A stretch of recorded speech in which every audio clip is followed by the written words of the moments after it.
की मनुष्य शरीराला हो एक 10 द्वार आहेत. किती? 10 द्वार. मग त्याच्यामधले 9 द्वार त्याची महाराज खुले आहेत आणि 10वा दरवाजा म्हणजे त्याचा तो बंद आहे. कोणता 10वा दरवाजा हो त्याचा?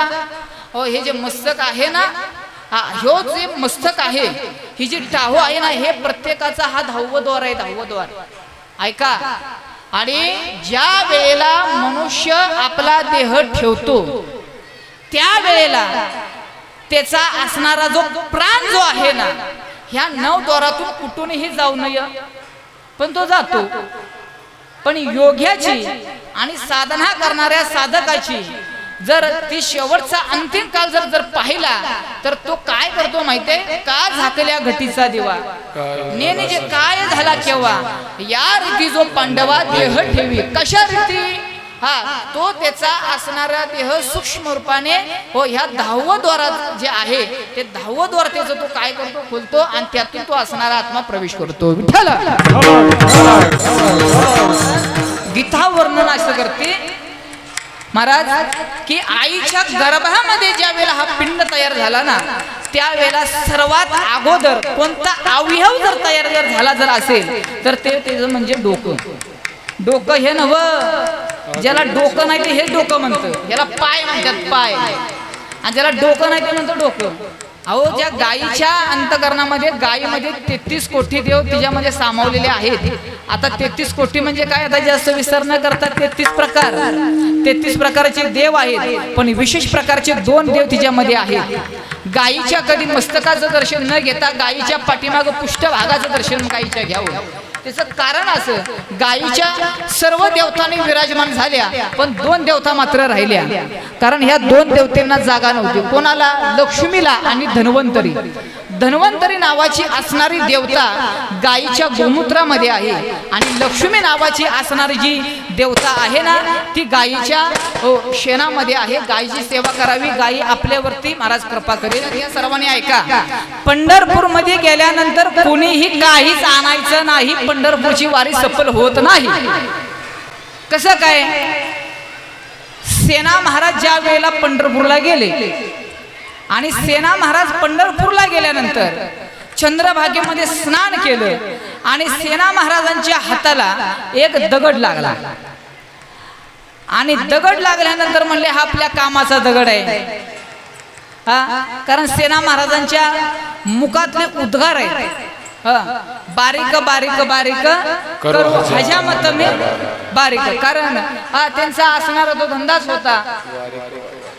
म्हणले हे बरोबर झालं, म्हणले वस्त्राला धार लावण्याकरता तो दगड घेतला. सेना महाराज परत आपल्या निवासस्थानी आले. वारे उरकून आल्यानंतर परत पुढल्या वर्षी सेना महाराज पंढरपूरला गेले आणि पंढरपूरला गेल्यानंतर पांडुरंगाचं दर्शन झालं. पंढरपूरमध्ये पांडुरंगाच्या समोर गेले आणि समोर गेल्यानंतर पांडुरंग स्वतः सेना महाराजांना म्हणतात, सेना म्हणले गेल्या वर्षी तू वारीला आला नाही. कोण म्हणतं? देव म्हणतो सेना महाराजांना गेल्या वर्षी तुम्ही वारीला आले नाही. अहो महाराज देवा आलो होतो वारीला. नाही म्हणे तुम्ही आला नाही. म्हणजे पाहिजे तर या वारकऱ्यांना विचारा. वारकऱ्यांना विचारल्यानंतर वारकऱ्यांनी सांगितलं हो आले होते. मग देव सांगतात आले होते पण माझ्या करता नाही. मग म्हणले त्या दगडा करता. तुम्ही आले पण काय केलं? तुम्ही दगड घेऊन गेली. अरे म्हणले दगड जर आणला तर वारी निष्फळ ठरते आणि आपण जाताना ठिकी घेऊन जातो, येताना भरूनच घेऊन. आपण काय रिकाम येत नाही. काय आणावं पंढरपूर मधून हे जर पण आपल्याला ज्ञान नाही महाराज. आणि ते आल्यानंतर मग सेना महाराजांनी काय केलं? तो दगड जो होता ना संगतीनं होता परत चंद्रभागेमध्ये टाकून दिला आणि टाकून दिल्यानंतर मग सेना महाराज परत आपले वारी उरकली, परत आपल्या निवासस्थानी गेले. पुढल्या वर्षी परत वारीला आले आणि वारीला आल्यानंतर परत देवाच्या समोर गेले. देवाचं दर्शन घेतलं आणि देवाचं दर्शन घेतल्यानंतर परत सेना महाराजांना देव म्हणतो, सेना महाराज तुम्ही गेल्या वर्षी वारीला आले नाही. म्हणले देवाच्या डोक्यावरती परिणाम झाला का काय? अहो तुमच्या बरोबर देवा मी संवाद साधला होता. तुम्ही सांगितलं होतं दगड घेऊन गेला. हो आला तू, पण काय केलं तू? चंद्रभागेमध्ये दगड टाकून गेला. तू माझ्याकरता आला नव्हता, तू दगड टाकण्याकरता आला होता. जर साक्षात्कारी महापुरुषाच्या जीवनामध्ये जर दगड जर ज्यांच्या बरोबर देव बोलत होता, ज्यांच्या बरोबर देव बोलतो, अशा साक्षात्कारी महापुरुषाबरोबर असा जर प्रसंग जर घडत जर असेल त्या दगडामुळं, तर मला सांगा ह्या दगडाला कधी कळायचं?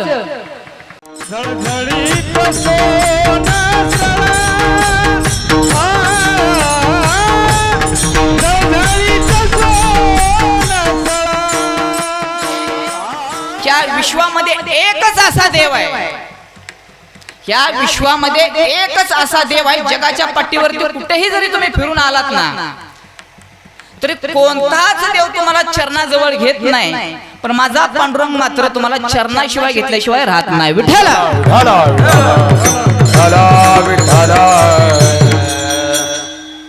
हा जगाचा मालक आहे.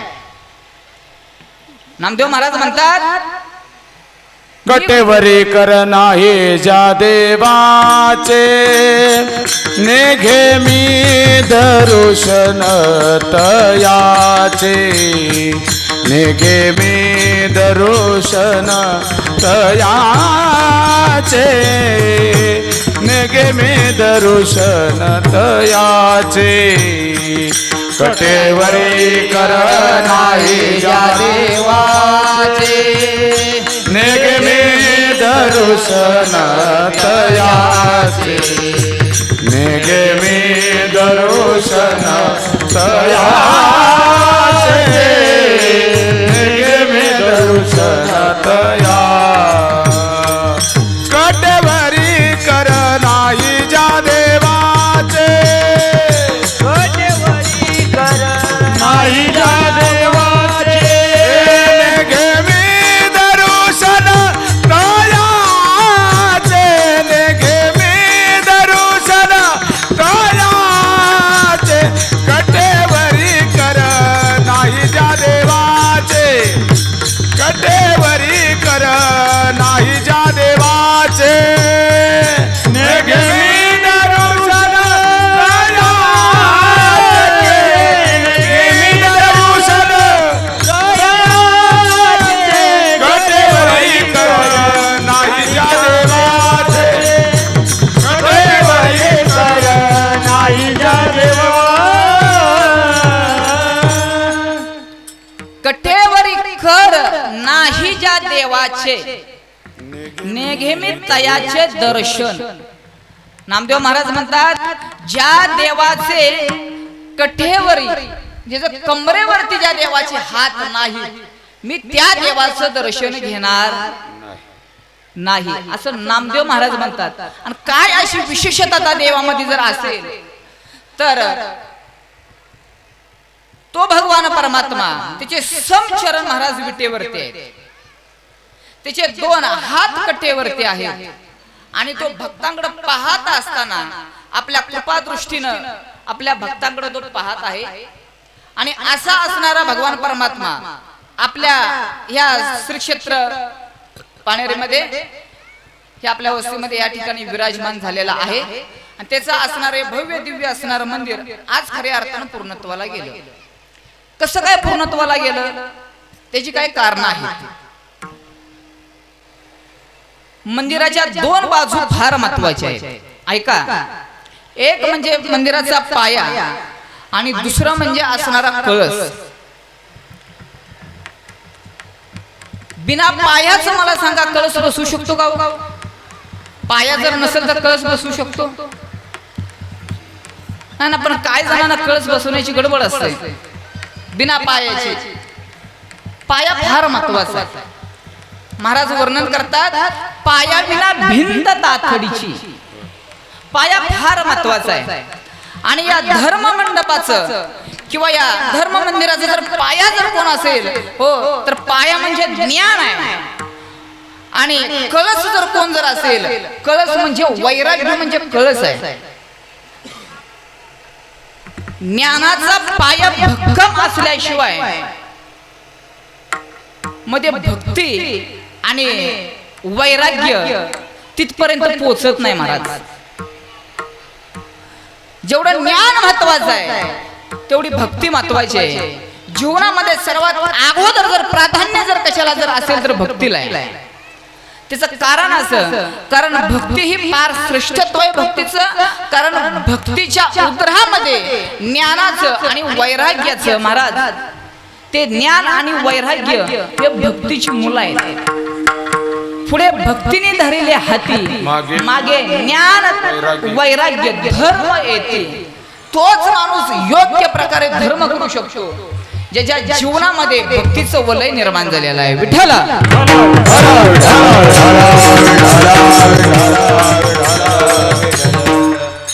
आणि तीच गोष्ट महाराज पूर्णत्वाला जाते.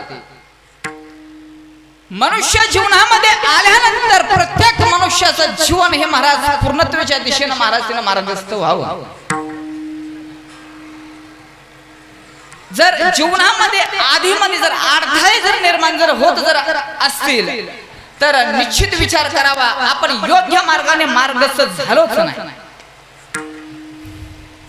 आपल्या जीवनामध्ये आपण आपल्या हातामध्ये घेतलेलं जे कार्य जे आहे ना, हे कार्य निर्विघ्नपणे जर जोपर्यंत आपल्या गंतव्यस्थानापर्यंत त्याच्या ध्येयापर्यंत जोपर्यंत पोहोचत नाही तोपर्यंत निश्चित ठरवून जा, एक विचार करा की आपण जे हातामध्ये घेतलेलं कार्य आहे त्याच्यामध्ये पहिला काहीतरी दोष असावा, अथवा जे कार्य घेतलं हातामध्ये त्या कार्य करण्याच्या पाठीमाग आपला काहीतरी स्वार्थ असावा. विठ्ठल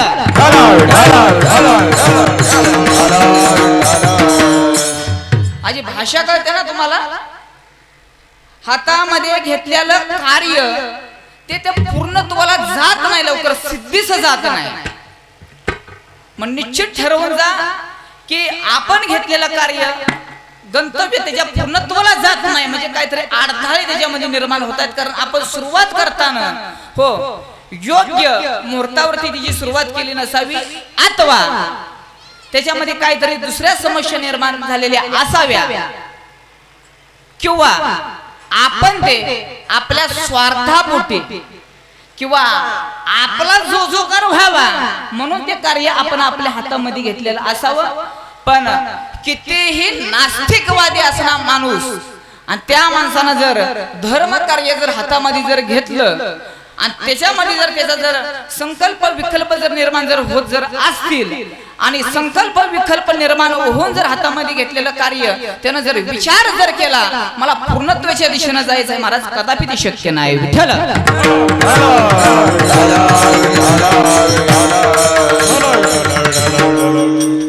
या धर्माकरता आणि धर्म कार्याकरता असे काय महापुरुष झाले की त्या महापुरुषाने आपलं जीवन महाराज वाहिलेलं आहे.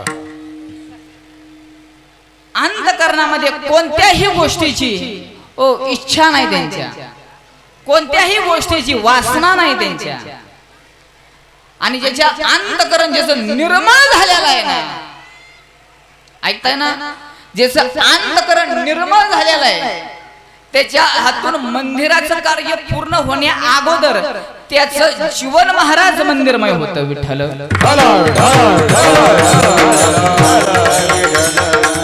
हे देहरूपी हे अंतःकरण रूपी असणार हे जो गाभारा आहे ना, ह्या गाभाऱ्यामध्ये जगाचा मालक येऊन इथं नांदतो.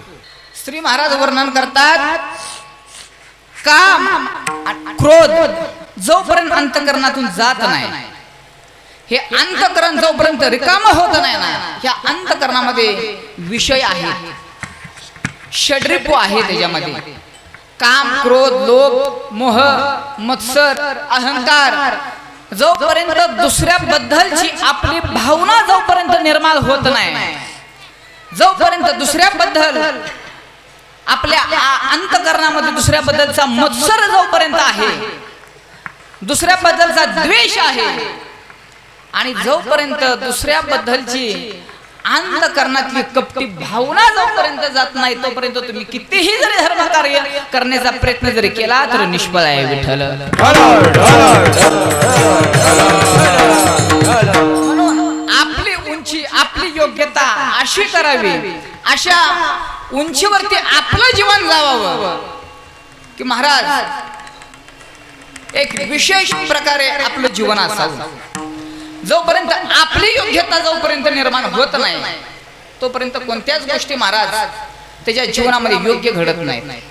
तुका म्हणे अंगी व्हावे ते आपण तरीच महिमा न बोलू येईल. त्याच वेळेला ज्या वेळेला आपलं जीवन त्या रेषेमध्ये येईल, ज्या वेळेला आपण योग्य मार्गाने आपलं जीवन ज्या वेळेला जाईल ना, त्या वेळेला आपल्या अंतकरणामध्ये जर विषय जर असतील तर आपलं जीवन महाराज तिथपर्यंत पोहोचणार नाही.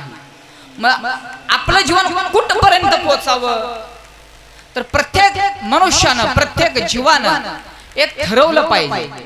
काय ठरवलं पाहिजे की आपण आपल्या गंतव्यस्थानापर्यंत प्रवास करायचा.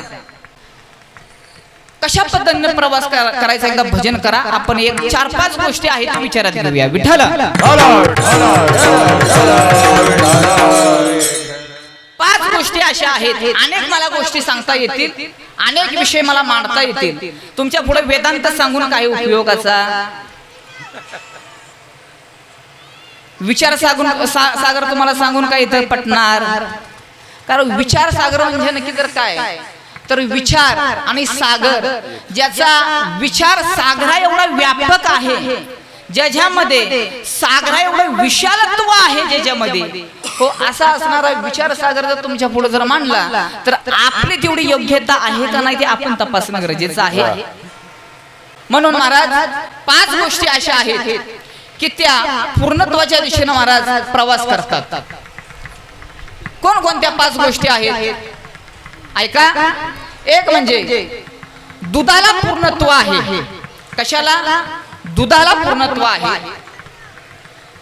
नदीला पूर्णत्व आहे. स्त्रीला पूर्णत्व आहे. जीवाला पूर्णत्व आहे आणि मंदिराला पूर्णत्व आहे. विठ्ठल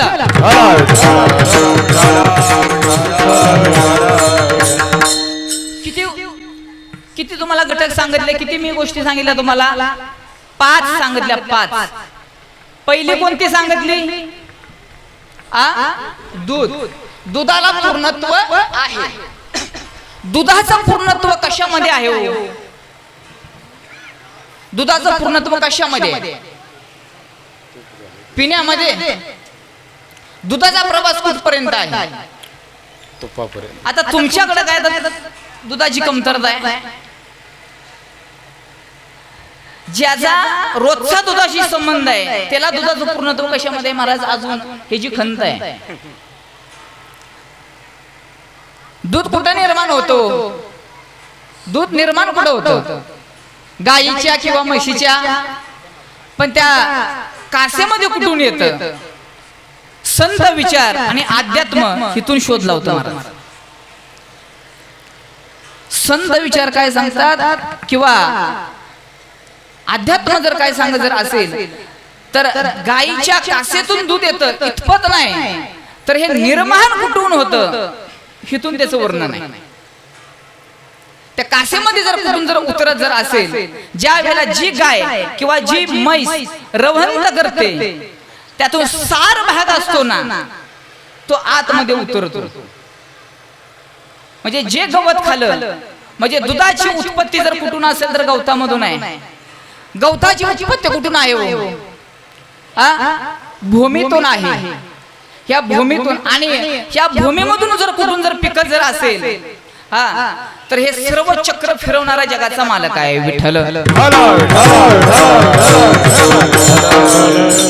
आणि ते असणारं जे दूध आहे ना, हे दूध गायीच्या कासेतून आपल्या भांड्यामध्ये येते. आणि आपल्या भांड्यामध्ये आल्यानंतर काय करायचं? त्या दुधाला चांगलं तापवून घ्यायचं. दुधाचा प्रवास मी काय सांगतोय बारक्यानं परत ऐका. दुधाचा प्रवास कुठपर्यंत होतो आणि एक विशेष प्रकारे दूध त्याच्या त्या प्रवासापर्यंत पोहोचलं की तिथून पुढे त्याचा प्रवास बंद. तुम्ही ऐकताय ना? मी का सांगतोय की 5 गोष्टीला पूर्णत्व आहे. 5 गोष्टी आपल्या मूळ अधिष्ठानाला प्राप्त होतात आणि मूळ अधिष्ठानाला 5 गोष्टी त्या पोहोचल्या की परत तिथून पुढे त्याचा प्रवास होत नाही. त्याच्यामध्ये पहिला क्रमांक मी तुम्हाला सांगितला तो म्हणजे दुधाचा. दूध भांड्यामध्ये आल्यानंतर त्या दुधाला चांगल्या प्रकारे तापवून घ्यावं लागतं. जोपर्यंत त्याच्यावरती लाल प्रकारची जोपर्यंत साय निर्माण होत नाही तोपर्यंत ते तापवलं जातं. ते तापवल्यानंतर त्याला शांत करावं लागतं. कसं आहे, शांत झालं की त्याच्यामध्ये विरजन घालावं लागतं आणि विरजन घातल्यानंतर त्याच्यापासून एक पदार्थ तयार होतो पुढचा. त्याचं नाव काय हो? दहीच का? दही. आणि मग त्या दह्यामध्ये रवी घालावी लागते आणि रवी घातल्यानंतर मग काय करावं लागतं माहितीये? मंथन करावं लागतं. हो, रवी घुमवावी लागते आणि एकदा रवी घुमली त्याच्यामध्ये की मग त्याच्यातून 2 पदार्थ बाहेर निघतात. त्याच्यातून 2 पदार्थ येतात. त्यातला एक सार भाग असतो आणि एक आसार असतो. एक घेतला जातो आणि एक टाकला जातो. पूर्वी तो त्या पदार्थाला जास्त महत्व दिलं जात. कशाला? ताकाला.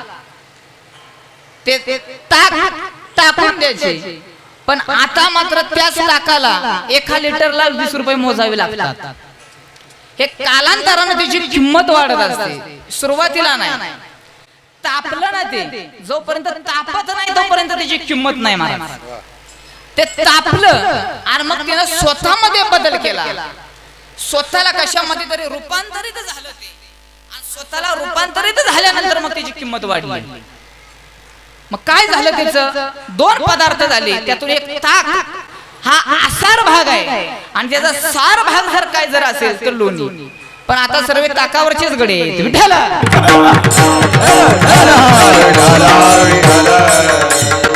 आणि मग त्या ताकाला काय करावं लागतं? चांगल्या प्रकारे कडवून घ्यावं लागतं.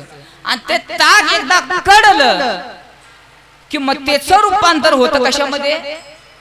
तुपामध्ये.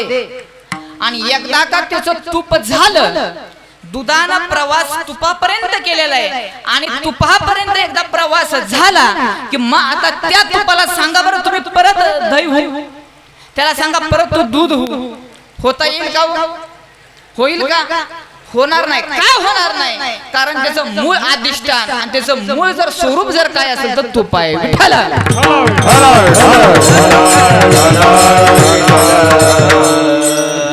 म्हणजे पहिला मुद्दा दुधाचा प्रवास तुपापर्यंत होतो. एकदा का तुपामध्ये ते प्राप्त झालं की मग मात्र ते परत त्याच्यामध्ये कशामध्ये? दह्यामध्ये किंवा दुधामध्ये त्याचं रूपांतर होऊ शकत नाही. दुसरा मुद्दा असा की स्त्रीचं जीवन हे पूर्णत्वाला जातं. स्त्रीचं जीवन कशा पद्धतीने महाराज पूर्णत्वाला जातो? स्त्रीचं जीवन ती अगोदर ती कन्या असते, ती प्रौढ होते. एकदा का तिचं लग्न झालं आणि त्याच्यानंतर जोपर्यंत त्या असणाऱ्या माथा माऊलीशी जोपर्यंत कुस जोपर्यंत उजवत नाही तोपर्यंत तिच्या जीवनाला पूर्णत्व नाही. जिचं जीवन जिला अगोदर बाई म्हणत होते, ताई म्हणत होते, अक्का म्हणत होते, दीदी म्हणत होते, मावशी अक्का, पण ज्या वेळेला ती आई झाली ना, ज्या वेळेला ती आई झाली तिचं जीवन खऱ्या अर्थानं महाराज पूर्णत्वाला गेलं. म्हणजे हितून तिथपर्यंत तिचा प्रवास आहे. तिसरा मुद्दा असा, नदीचं पूर्णत्व कशामध्ये जर असेल तर नदीचं पूर्णत्व हे महाराज समुद्रापर्यंत आहे. नदीचा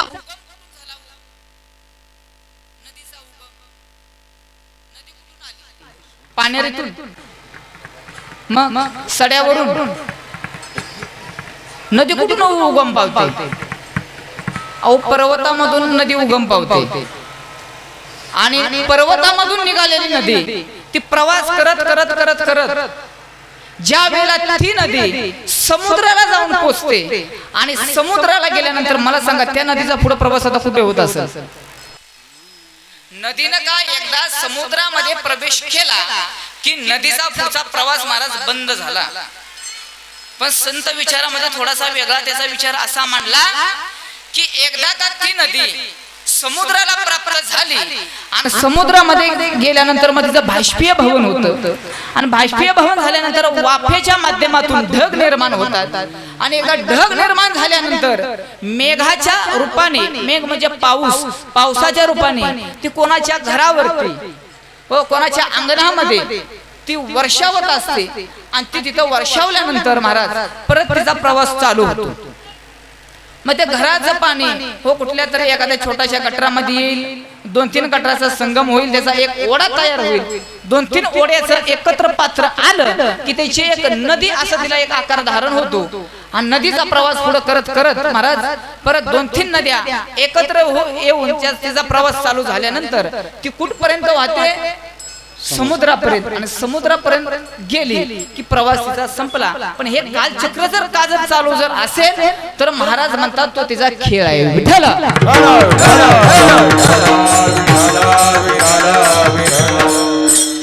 शरला सागर गंगा ओग मिळे, आपणचे खेळे आपणा संगे.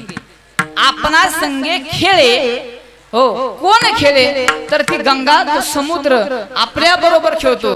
कारण हे जे परपर जे समुद्राचं हे पाणी येतं जातं तिथपर्यंत पोचतं, त्याचं कारण तो त्याचा असणारा एक विशेष प्रकारचा तो त्याचा खेळ आहे. पण पाण्याचा प्रवास हा समुद्रापर्यंत आहे. समुद्रापर्यंत गेल्यानंतर त्याचा पुढे प्रवास महाराज बंद होतो. आता चौथा मुद्दा आपल्या जीवनामध्ये मनुष्याचं जीवन हे पूर्णत्वाला जातं. आता मला सांगा, मनुष्याचं जीवन कोणतं असं स्थान आहे की त्या स्थानापर्यंत पोहोचल्यानंतर मनुष्याचं जीवन हे गंतव्य स्थानापर्यंत त्याच्या पूर्णत्वाला गेलं? महाराज, माणसाचं जीवन कुठपर्यंत प्रवास केल्यानंतर त्याचा प्रवास संपतो?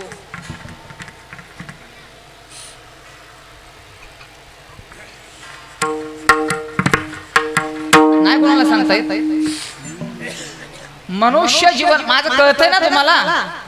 मनुष्य जीवन कोणत्या स्थानाला पोहोचल्यानंतर त्याचं जीवन पूर्णत्वाला जातं? नाही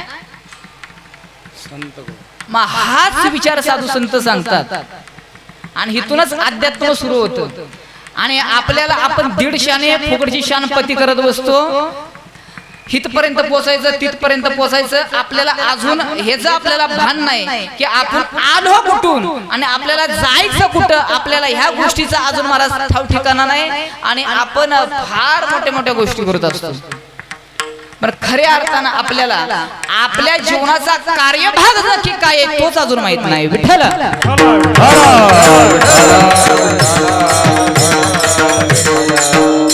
साधू संतांनी किंवा धर्मशास्त्राने हे मंदिर बांधा असं सांगितलं नाही महाराज. हा उपद्याप आहे, हे डोक्याला हेडेक आहे. हे मंदिर बिंदिर मध्ये का माहितीये? कारण आपल्याला अजून आपला प्रवास अजून माहित नाही. तुम्हाला विचारलं तुम्ही आला कुठून तर तुम्हाला अजून ते सांगता येत नाही तुम्ही आला नक्की कुठून. तुम्ही सांगाल सर्वजण, तुम्हाला विचारलं आला कुठून, सांगला आईच्या पोटातून आलो. अरे आईच्या पोटात आला कुठून तू? हा तुमचं मूळ स्थान नक्की काय हे अजून सांगता येत नाही आपल्याला. पण ते साधू संतांनी मात्र सांगितलं कुठून आला तू आणि तुला जायचं कुठं. आलासी कोठोनी या आणि जाशील कोण्या रेठाया. घरदार तुझे नाही. हो हे घरदार हे तुझं नाही. त्या घरामध्ये तू पैदा झालेला आहे पण ते तुझं नाही. तुझ्या अगोदर कितीतरी अशा पिढ्या आल्या आणि गेल्या. तुझा आज्या पंज्या हजा मेला पंगा मेला बाप मसना गेला. आजा मेला पंगा मेला बाप मसना गेला.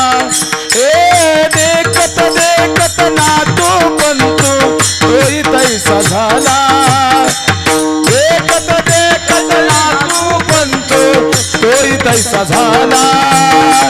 उठा उठा जागा पाटे वय आले मोठे. उठा उठा जागा पाटे वय आले मोठे.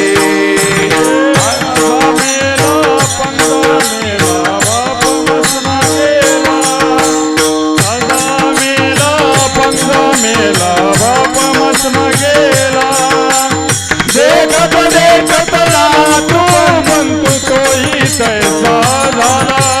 देखत देखत तू म्हणतो तोही तैसा झाला. देखत देखत नाथ म्हणतो तोही तैसा झाला. उठा उठा जागा पाटे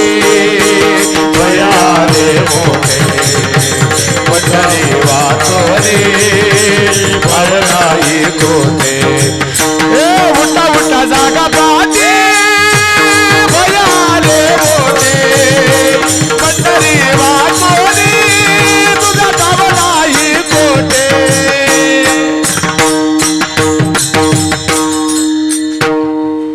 महाराज सांगतात आज्झा गेला पंझा गेला बाप मसना गेला देखत देखत नाथू पंतू तोही तैसा झाला. ह्याच्या पाठीमागचा जर इतिहास जर पाहिला तर आज्झा गेला पंझा गेला. अरे ह्याच घरामध्ये आज्झा गेला पंझा गेला. पंजाच्या नावावरनं आज्झ्याच्या नावावरती झालं, आज्झ्याच्या नावावरून बापाच्या झालं, बापाच्या आता तुझ्या झालं, तुझ्या पुढं तुझ्या पोराच्या होईल, तुझ्या नातवाच्या होईल. हे काय तू घेऊन जाणार? आपला विचार कुठून आहे महाराज की आपण नक्की आलो कुठून? नक्की तुम्हाला जर विचारलं नक्की तुम्ही कोण आहात तर तुम्हाला ते सांगता येत नाही. तुम्हाला जर विचारलं तुम्ही कोण आहे तर काय सांगाल नक्की तुम्ही कोण आहे? मी अमुक आहे, मी तमुक आहे, आहा ते जमत नाही.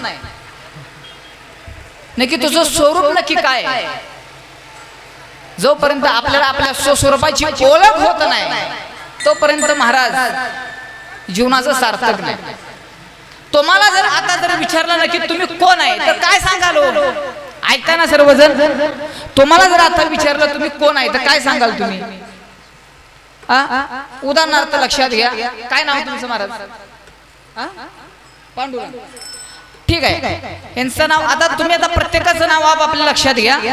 जसं यांचं पांडुरंग आहे जशी तुमची नावं जी काय असतील सोम्या गोम्या जे काय असेल ते म्हणजे पांडुरंग नाव तुम्हाला कधी मिळालं हो महाराज? पांडुरंग नाव हे तुम्हाला कधी मिळालं? वयाच्या 12व्या वर्षी 12व्या दिवशी बरोबर ना? मग 12 दिवसाच्या अगोदर तुम्ही नक्की कोण होता? 12 दिवसाच्या अगोदर तुम्ही होता ना? मग 12 दिवसाच्या अगोदर तुम्ही कोण होता हो? हे तुम्हाला जे काय नाव जे आहे उपजल्या बालकाचे नाव ठेविले नाम नाही तयपासी ठेविले नावासी देत असे उठी. माऊली सांगतात की 12 दिवसाच्या अगोदर त्याला कोणतंही नाव नाही. मग 12 दिवस ते लेकरू होतं पण नक्की त्याचं नाव काय महाराज? मग त्याला 12व्या दिवशी नाव मिळालं. मग 12 दिवस आपण जो होतो ना मग या 12 दिवसाची ओळख महाराज आपल्याला साधू संत करून देतात. विठ्ठल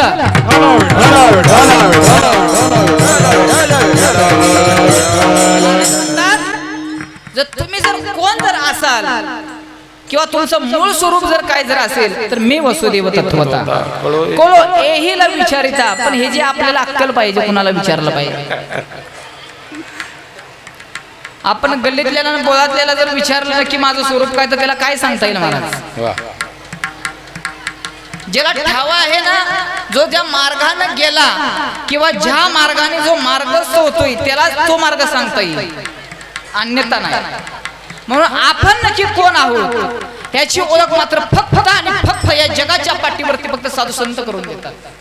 म्हणून आपल्या जीवनाचा प्रवास महाराज जीवापासून शिवापर्यंत जोपर्यंत आपण जीवापासून जोपर्यंत शिवापर्यंत पोहोचत नाही तोपर्यंत जीवनाचा महाराज कार्यभाग कधीही पूर्ण होऊ शकत नाही.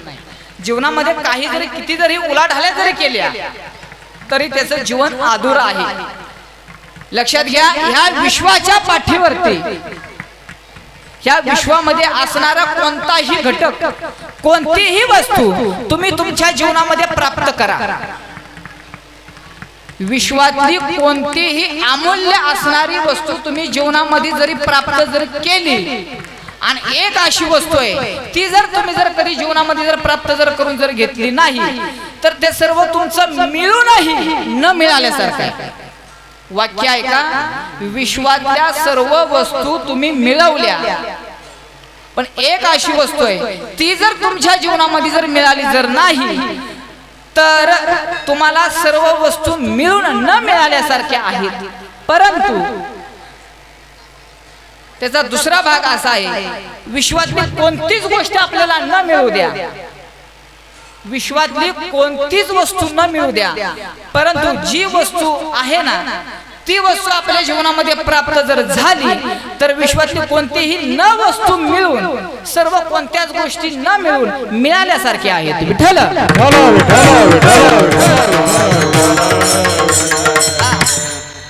कोणतीच वस्तू न मिळून मिळाल्यासारखी आहे.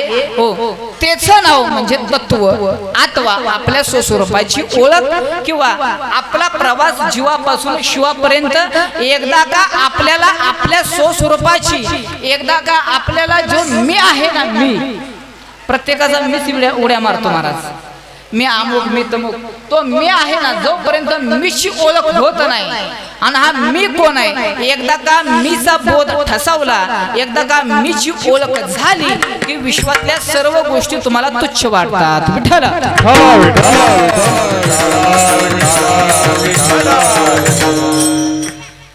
आता हे आपल्याला सांगितलं तर पटणार का नाही पटणार? त्याचं कारण आहे, आपल्याला पहिली गोष्ट म्हणजे अध्यात्म किंवा परमार्थ, खरा ओरिजिनल परमार्थ ऐकण्याची आपली वृत्ती नाही. आपल्याला हे आध्यात्मिक कीर्तन आपल्या दृष्टिकोनातून किंवा आपल्या विचार पातळीतून आपली तेवढी योग्यता नाही. अध्यात्म श्रवण करण्याची आपली तेवढी योग्यता नाही आणि इथं योग्यतेची माणसं लागतात. तुका म्हणे ते पाहिजे जातीचे, येड्या गाबाळ्याचे काम नाही. परमार्थ करण्याकरता हा जातीवंत निष्ठावंत वारकरी लागतो महाराज. तुम्हाला शब्द खटकल माझा, हो,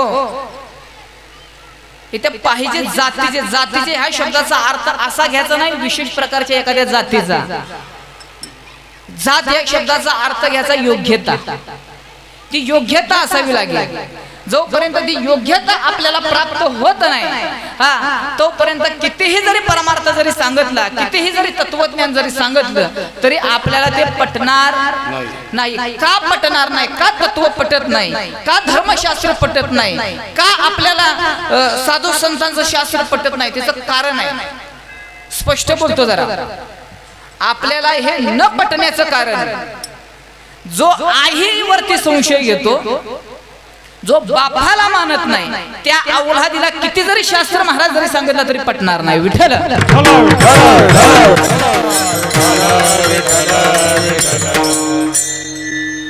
अशी असणारी करण त्या कपाळाची आपण की आपल्याला आपले आई वडील कळत नाही. आपल्याला धर्म कधी कळणार महाराज? तो धर्म कळण्याकरता, साधू संतांच्या शास्त्राचे विचार करण्याकरता आणि ते विचार आपल्या जीवनामध्ये उतरण्याकरता आपण त्या योग्यतेचे असावे लागते. तैसे पापियाचे मन, ओ तैसे पापियाचे मन, ओ तैसे पापियाचे मन, ओ तैसे पापियाचे मन.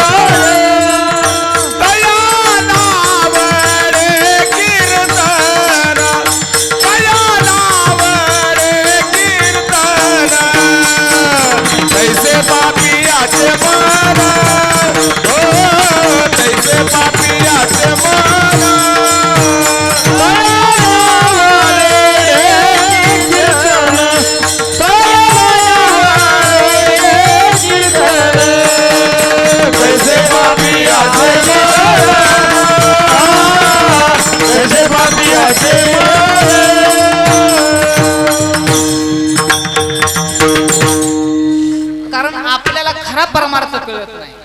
कारण का झाले माहितीये का आता सध्या? कारण हिथं उभं राहून सांगणारे महाराज गैरहजर झालेले.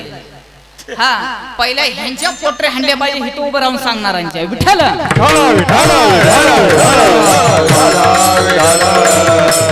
त्यांना धर्मशास्त्राचा अभ्यास नाही, संत विचार नाही, परंपरा नाही.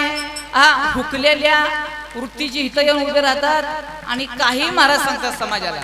आणि समाजही एवढा निर्बुद्ध झालेला आहे त्या हाल्यागत. तो हाल्या बरा होता 750 वर्षापूर्वी, 800 वर्षापूर्वी. त्या हाल्याला, त्या रेड्याला, म्हशीच्या रेड्याला कळालं की माऊलींच्या पाठीमागं जावं आणि काय विशेष काय ते असेल त्या महाराजच्या रेड्याचं भाग्य.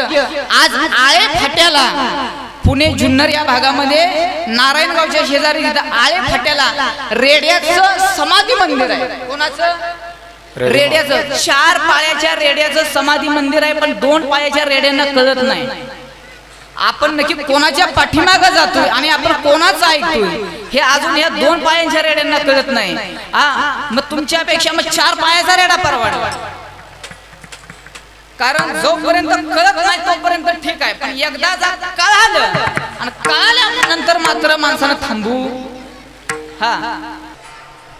जो खरा मार्गदर्शन, जो सिद्ध काय झालंय माहितीये, प्रत्येक विश्वातला प्रत्येकाला असं वाटतं की मला प्रसिद्ध व्हावं, प्रसिद्ध व्हावं. पण एक मी तुम्हाला सांगू, जोपर्यंत माणूस सिद्ध होत नाही तोपर्यंत त्यानं कधी प्रसिद्धीच्या नादाला लागायचं नाही. कारण ही प्रसिद्धी ही एका प्रकारची भगवंताची माया. भगवान परमात्मा ह्या मायेमध्ये प्रत्येकाला फसवत असतो. कारण ह्या मायेनं आतापर्यंत नारदासारख्याला फसवलं. रावणासारखा शिवभक्त नव्हता महाराज. त्या रावणासारख्या जर महाराज त्यानं पाक ताळा उद्ध्वस्त करून टाकला. इंद्रा पडली भग, चंद्र झाला काळा, नारदा सुटला चाळा भजनाचा. आजब हे झटका मायेका आणि डुबाया परमार्थ सबका. महाराज म्हणतात आजब हे झटका मायेका. माया असे महाराज चांगल्या त्रस्त करते. जी माया चांगल्या तपश्चर्या करणाऱ्या महात्म्यांच्या महाराज पाठीमागे लागली आणि त्यांना परमार्थापासून त्यांचा परमार्थ, त्यांची साधना भंग करण्याचा प्रयत्न ज्या मायेनं केला, मग मला सांगा आपल्या जीवनामध्ये तप नाही, दान नाही, धर्म नाही, आपण कोणत्या मार्गाने मार्गस्थ नाही. आणि जर आपण अशा पद्धतीने जर आपण वागायला जर सुरुवात जर केली तर ती माया अडकवून टाकते. म्हणून ह्या विश्वामध्ये प्रसिद्ध होण्यापेक्षा जो पुढे चालत नाही, प्रसिद्ध झालेला जास्त दिवस टिकत नाही, सर्वात अगोदर माणसाने सिद्ध होण्याकरता प्रयत्न करावा. आणि जो सिद्ध झाला ना जीवनामध्ये जो सिद्ध झाला, भगवान परमात्मा स्वतः त्याची प्रसिद्धी करतो. विठ्ठल वाऱ्या हाती माप चाले सज्जनाचे. महाराज म्हणतात कीर्ती मुखे सभे त्यांचे नारायण काय करतो भगवान परमात्मा, त्यांची कीर्ती या जगामध्ये पसरवतो स्वतः. जो जीवनामध्ये सिद्ध झाला, योग्य मार्गाने मार्गस्थ झाला. आपल्याला धर्म कळत नाही. आपण सर्वजण म्हणतो आपण देव धर्म करतो, पण नक्की देव आणि धर्म ह्यातलाच आपल्याला अजून फरक कळाला नाही. आणि जो मनुष्य देव आणि धर्म ह्या 2 गोष्टी जर मानत जर असेल, मी काय म्हणतोय ऐकताना सर्वजण मला सांगा, देव वेगळा आहे धर्म वेगळा आहे का? तुम्हाला काय वाटतं, देव वेगळा आणि धर्म वेगळा असा आहे का? कसा आहे? देव वेगळा आणि धर्म वेगळा असा आहे का? नाही ना महाराज. ज्याच्या बुद्धीनं जर असा जर निश्चय जर होत जर असेल देव आणि धर्म जर वेगळा आहे, त्याची बुद्धी नाही महाराज, त्याची सडलेली बुद्धी आहे. देव आणि धर्म वेगळा नाही. धर्माची तू मूर्ती, पाप पुण्य तुझ्या हाती, धर्म ना दुसरा सत्य समाना. महाराज सांगतात की धर्म म्हणजे प्रत्यक्षात धर्माला फुटलेले हात पाय, धर्माचे असणारे अवयव म्हणजेच भगवान परमात्मा आहे. विठ्ठल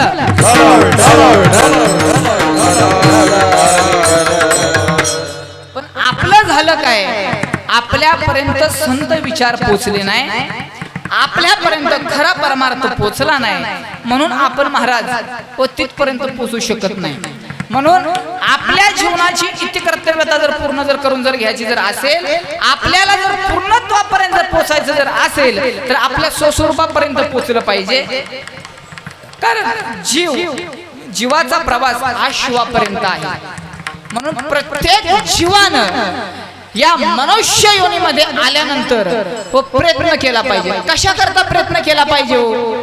पैसा मिळवण्याकरता मग बायको मिळवण्याकरता आता बायकोच भेटत नाही म्हणताना प्रयत्न करावे लागतात. कशा करता प्रयत्न केले पाहिजे? एकच वस्तू मिळवण्याकरता, तो म्हणजे जगाचा मालक. कै मी उद्धार पावेन, कै मी उद्धार पावेन, कै कृपा करील नारायण, कै कृपा करील नारायण. ऐसे तुम्ही सांगा संत जन, ऐसे तुम्ही सांगा संत जन. करा समाधान चित्त माझे, काय कर्म येईल खंडे, काय कर्म येईल खंडे. समाधान करो चित्त माझे, काय कर्म येईल खंडे, काय कर्म येईल.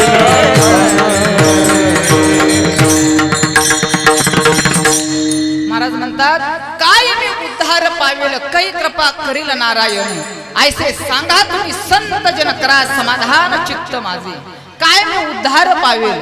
आपल्याला आपल्या उद्धाराची तळमळ लागली पाहिजे. आणि जर आपल्याला जर आपल्या उद्धाराची जर महाराज जर तळमळ जर लागत जर नसेल, आपल्याला आपलं सार्थक करून घेण्याकरता जर आपली जर तळमळ जर लागत जर नसेल, तर महाराज निरर्थक आहे आपले जीवन. तुका म्हणे जन्मा आल्याचे सार्थक आणि विठ्ठलाची एक देखलिया. म्हणून माणसाने प्रयत्न करावा, सायास करावा. कशा करता? देव पहावया करीबो सायास, न धरे आस नाशिवंत. आपल्या अंतकरणामध्ये दुसरी असणारी जी आस जर असेल तर ती नाशिवंत आस आहे. कोणती आस नाशिवंत आहे? भगवान परमात्म्याच्या प्राप्तीच्या व्यतिरिक्त जर अंतकरणामध्ये जर विषय जर निर्माण जर होत जर असेल, जर विचार जर येत जर असेल, तर आपलं जीवन महाराज कसं आहे माहितीये? जन्माला यायचं मरायचं, जन्माला यायचं मरायचं. मग किती वेळा जन्माला यायचं आणि किती वेळा मरायचं महाराज, हे जे काय ताळतंत्र आहे. जोपर्यंत आपण योग्य मार्गाने मार्गस्थ होत नाही, आपल्या त्या स्थानापर्यंत पोहोचत नाही, मोक्षापर्यंत पोहोचत नाही, जोपर्यंत गंतव्य स्थानापर्यंत पोहोचत नाही. एकदा का जीवनामध्ये मोक्ष प्राप्त झाला, एकदा का जीवनामध्ये मुक्ती प्राप्त झाली की साधू संतांचं जीवन त्या मुक्तीच्याही पलीकडे आहे. महाराज म्हणतात, मोक्ष पण तुच्छ केले या कारणे आम्हा जन्म घेणे युगायुगी. साधू संत सांगतात की या मोक्षाच्या पलीकडचं आमचं जीवन, का जीवन जर याच्या पलीकडचं जर असेल तर जे सुख वैकुंठामध्ये नाही, जे सुख कैलासामध्ये नाही, हो, जे सुख ह्या जगाच्या पाठीवरती कुठेच पाहायला मिळत नाही, ते सुख फक्त आणि फक्त ह्याच महाराज भूमीमध्ये आपल्याला पाहायला मिळतं, ह्याच ह्याच्यामध्ये आपल्याला ते उपभोगता येतं. म्हणून स्वर्गीचे आमर इच्छितात देवा आणि मृत्यू लोके व्हावा जन्म आमा. कशा करता हो? स्वर्गातले आमर काय सांगतोय? स्वर्गातले जे आमर आहेत ना, ते स्वर्गातले आमर इच्छा प्रगट करतात देवाकडे की आम्हाला हो मनुष्य शरीर धारण करून हो ह्या भूमीवरती आम्हाला पाठवा. का? कारण विठ्याईसे सुख मोहे भक्तिरस. कारण इथं असणार जे सुख आहे ते विठेवरती आहे. आता परमार्थाचे असं कळतच नाही, करायचं आहे. बघा कसा कार्य करायचा संबंध आहे. विठ्याईसे सुख नोहे भक्तिरस. काय विठेवरती सुख आहे महाराज? जो विठेवरती आनंदाचा जो विग्रह जो आहे, ज्यानं दोन हात कटेवरती ठेवलेले आहेत आणि दोन असणारे आपले पावलं समान विठेवरती ठेवलेत ना, विठेवरती. बघा मी शब्द परत वापरतोय, विठेवरती.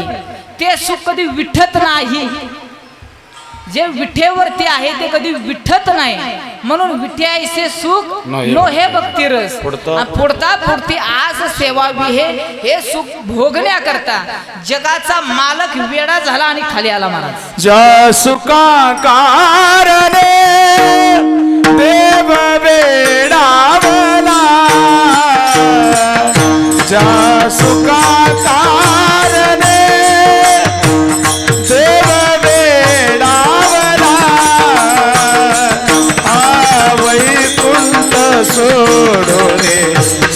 सदनी राहिला देव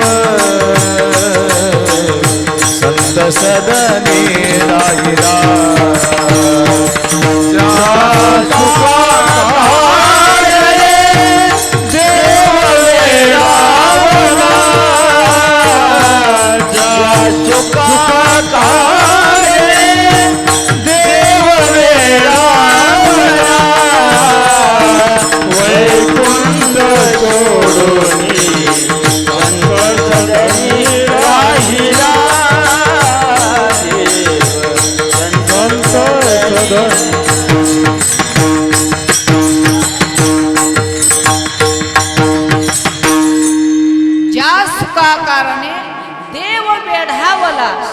वैकुंठ सोडून संत सदनी राहिला.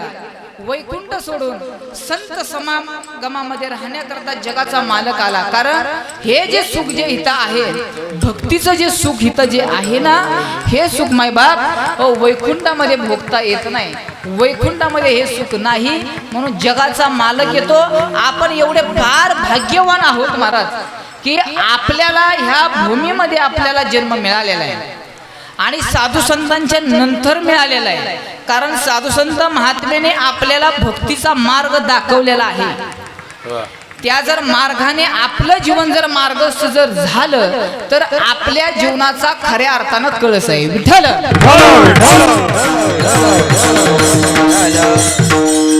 प्रथमतः आपल्या जीवनामध्ये कळस लागावा, एक चांगल्या विचारांचा कळस लागावा, एक चांगल्या मार्गाचा कळस आपल्या जीवनामध्ये लागावा.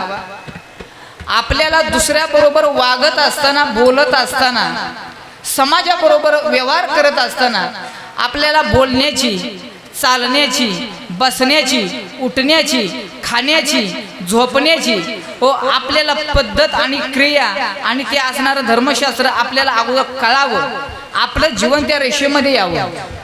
आपल्या जीवनामध्ये आपल्याला खायचा ताळा नाही, आपल्याला कुठं बसावं आपल्याला हे कळत नाही, काय खावं आपल्याला हे कळत नाही, काय बोलावं कोणाशी, काय बोलावं कोणाशी, कसा संवाद साधावा हे जे आपल्याला अक्कल नाही. आणि आपलं जर जीवन जर ह्या जर रेषेमध्ये जर नसेल, आपल्याला जर बोलताना चालताना आपल्याला तोल सांभाळता आला पाहिजे. समोरच्याशी बोलत असताना आपल्यापेक्षा जर वरिष्ठ असेल त्याच्याशी बोलताना आपला संवाद कसा असावा, आपल्या बोलण्यामधले स्वर कसे असावे, समोरच्याशी बोलत असताना स्वराची पातळी उंच खाली कशा पद्धतीने समोरच्याशी संवाद साधला पाहिजे. जशा तसं राहण्याकरता आपल्याला तशा पद्धतीचं आपल्याला एक स्वातंत्र्य आहे महाराज. प्रत्येकाशी बोलत असताना, वागत असताना जसा समोरचा आहे तशा पद्धतीनं राहिलंच पाहिजे. परंतु योग्य बोलण्याची पद्धत आणि राहण्याची पद्धत ही मात्र आपल्याकडून एक चांगल्या पद्धतीची असावी. आपल्याला संदेश हे साधू संत देतात. साच आणि मवाळ, मिथुले आणि रसाळ शब्द जसे कल्लोळ अमृताचे. आपल्या मुखातून महाराज अमृत स्त्रवावं. आपले शब्द अमृत असावे. आपले शब्द दुसऱ्याच्या कानी पडल्यानंतर जसा चंदन एखाद्याच्या अंगाला लागल्यानंतर चंदन जसा चंदन उकाळलेलं तेल असतं ना, तेल उकाळलेलं तेल कळतंय ना, जे तेल उकळलेलं आहे त्या तेलामध्ये जर चंदनाचा एक बुंद जर पडला ना तर त्या चंदनाची महाराज तेवढी क्षमता असती, तेवढी योग्यता असती की ते तेल शांत करण्याची. असं जीवन आपलं व्हावं. आपल्या जीवनात एक एक शब्द असा अमृतासारखा, चंदनासारखा असा शीतल असावा. दुसऱ्याच्या कानी पडल्यानंतर दुसऱ्यांना ऐकल्यानंतर त्याच्या जीवनामध्ये महाराज परिवर्तन व्हावं. कम से कम परिवर्तन व्हायचं राहू द्या, पण आपल्या शब्दानं दुसऱ्यांचं अंतःकरण कधी दुखू नये याची तरी आपण दक्षता घ्यावी. महाराज त्या मंदिराचा नाही, ह्या मंदिराचा कळस लागावा. ह्या मंदिराचा पण पाय आहे. तुम्ही ऐकता का सर्वजण? ह्या मंदिराचा पाया ज्या वेळेला आईच्या गर्भशयामध्ये, गर्भपिंडामध्ये ज्या वेळेला हा पिंड ज्या वेळेला तयार झाला ना,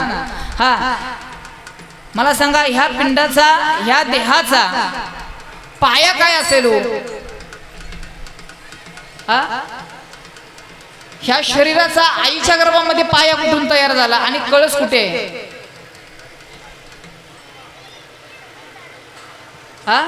पाया आहे का नाही? आईच्या गर्भामध्ये ज्या वेळेला लेकरू तयार होतं त्या वेळेला अगोदर काय तयार होतो महाराज?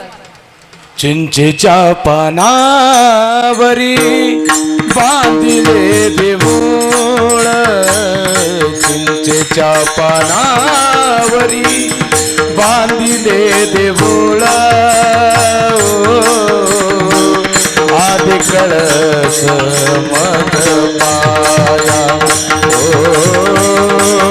आदि कळस मग पाया.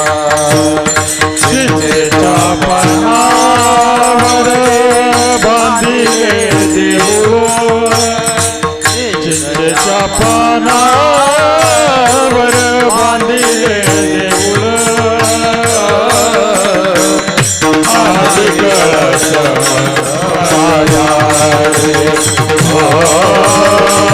आदि कळस मग पाया. महाराज म्हणतात चिंचेच्या पानावरी बांधिले देऊळ, पण त्या देवळाचं कसं आहे? हो, अगोदर कळस आणि मग पाया. मग कसं काय? अगोदर कळस का अगोदर पाया? हे मंदिर बांधताना अगोदर महाराज कळस बसवला का? अगोदर पाया. पण इथं धर्मशास्त्र सांगतं की अगोदर कळस आहे आणि मग पाया आहे. कसं काय असं असेल? कधी विचार केला? कधी विचार केला का? नाही ना. पाया खणायला गडबड आणि कळस बसवायला गडबड. पण तो पायाचा आणि त्या कळसाचा कधी कार्यकार संबंध कायच आपल्याला कधीच त्याचं ताळतंत्र ते सूत्र कधीच जुळलं नाही. काय पाया म्हणजे नक्की काय, काय कळस म्हणजे काय कोणी सांगितलंच नाही महाराज आतापर्यंत. आणि आमची पण बुद्धी एवढी कधी चालली नाही. तो पायानं कळस ते बांधलं झालं. एकदा ते मंदिर बांधलं ना की परत तिकडे कोण फिरकत नाही. पण एक लक्षात ठेवा, एक संदेश ऐका. तुम्हाला झटकलं फटकलं फटकू द्या, मला काय कोणाचा संबंध नाही. माझं स्वातंत्र्य आहे, फक्त परमार्थ करण्याकरता मला स्वातंत्र्य आहे आणि धर्मशास्त्र सांगण्याकरता मला स्वातंत्र्य आहे. कारण मी ते श्रवण करतोय, मी त्याचा अभ्यास करतोय आणि अभ्यासपूर्वक मी समाजापुढे मांडतोय आणि त्याला धर्मशास्त्राचा मी पुरावा देऊन सांगतो तुम्हाला. फक्त कळस बसून फक्त चालत नाही महाराज. जो कळस बसवला आणि त्या कळसाची 3 दिवस जर महाराज पूजा झाली नाही ना, त्या जो आतमध्ये ज्या मंदिरामध्ये ज्या देवाची मूर्तीप्राण प्रतिष्ठापना झालेली आहे त्या देवाची जर 3 दिवस जर पूजा जर झाली नाही तर जेनं कळस बसवलाय आणि जे कळसाला असे असे करतात महाराज त्याचा वंश खंडित होतो. काय होतं? त्याचा वंश खंडला जातो. कोणाचा? जे बसवायला होते त्यांचा. काय तुम्हाला सोपं वाटलं कळस म्हणजे? कळस कळस म्हणजे नक्की काय आहे कळस? अहो, कळस म्हणजे प्रत्यक्षात विष्णू आहे. कळस म्हणजे प्रत्यक्षात विष्णू आहे. कारण माझे जे तुकोबराय आहेत ना, तुकोबराय हे वैराग्याचं प्रतीक आणि तेच जगद्गुरु तुकोबराय म्हणजे कळस आहे. तुका झाला असे कळस, तुका झाला असे कळस,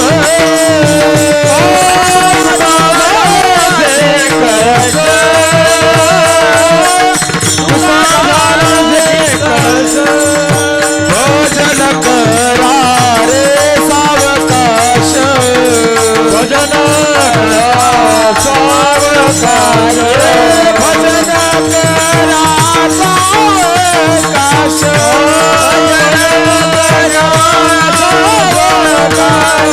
तुका झाला से कळस, तुका झाला से कळस,